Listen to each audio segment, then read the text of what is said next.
नमस्कार, माझ्या माय क्रिएटिव्हिटी या चॅनलवर तुमचे सर्वांचे खूप खूप स्वागत आहे।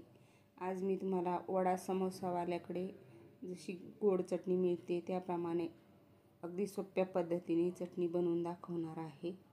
वडा समोसा सँडविच बरोबर खाण्यासाठी गोड चटणी बनवूया। त्यासाठी मी एका भांड्यात 1 ग्लास पाणी घेतलं आहे।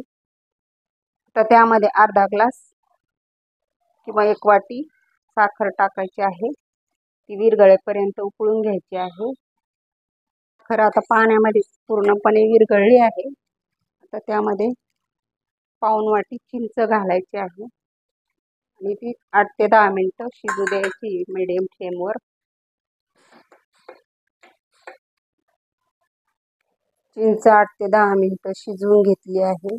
बघा छान शिजली आहे। आता त्यामध्ये चिमूटभर काळं मीठ घालते मी। ते ऑप्शनल आहे, तुम्हाला आवडत असेल तर घाला किंवा नाही घातलं तरी चालेल।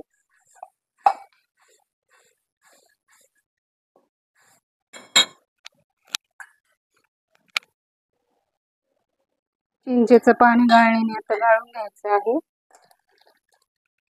थोडंसं चमच्याने असं दाबून दाबून याचा पल्प पण काढून घ्यायचा आहे।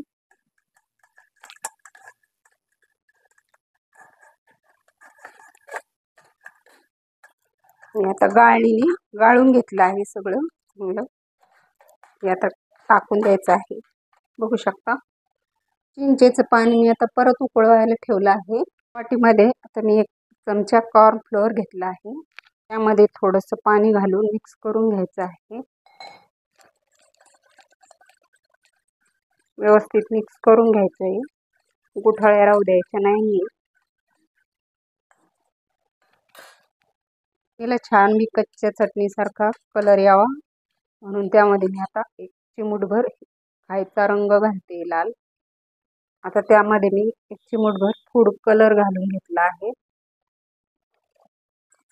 आता हे कॉर्नफ्लॉवरचं पाणी चटणीमध्ये घालून 2-4 मिनिटं उकळून घ्यायचं आहे।